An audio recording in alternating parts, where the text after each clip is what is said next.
Well, Hawks investigating officer Captain Benjamin Calitz conceded under cross-examination that there may have been some omissions and misrepresentations in efforts to extradite Moroadi Cholota, the former PA to ex-Free State Premier Ace Magashule.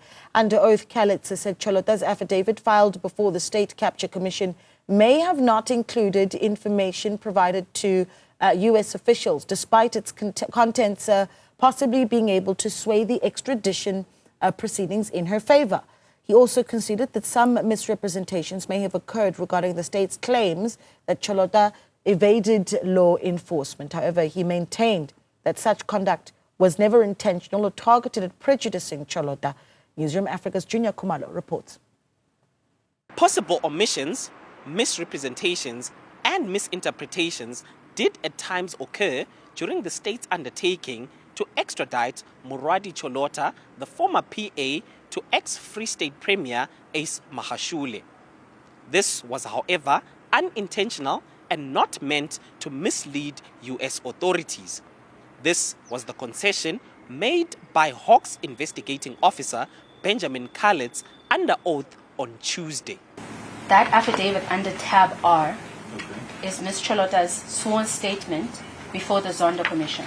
Okay. It is this statement that is referenced in that email. I understand that, yes. Now, in your affidavit, there's no mention of this affidavit nor the information in it. My question is why? Are we talking to the USA? To the USA. That I cannot answer.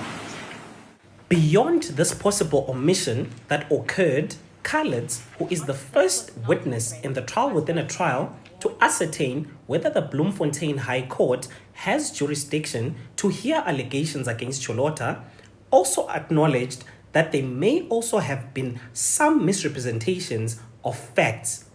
The distortions include statements by the state that Cholota evaded law enforcement. Even upon her return, Calitz confirmed that despite the U.S. having granted extradition on conditions that she did not face certain charges, she, on commencement of the trial, was still charged.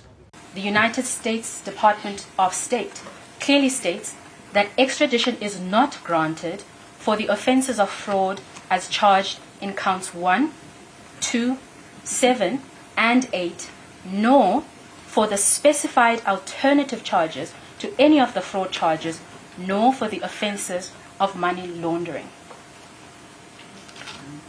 Is that correct? This is what it says, yes. Do you recall, Captain Calitz, that the charges as they currently stand in the charge sheet do not reflect what is stated in this order? Well, if I recall correctly, the last charge sheet that I've seen does show 1 to 8. 1 to 8. And the alternative charges? Yes. Despite this concession on Tuesday, Calitz maintained that the facts provided were based on information gathered at the time and was never meant to prejudice Cholota. The trial within a trial continues on Wednesday with advocate Lawrence Hoddes representing Magashule, Edwin Sodi, and Sodi's company Blackhead Consulting cross-examining Calitz. For Newzroom Afrika on channel 405, I'm Juniour Khumalo at the Bloemfontein High Court.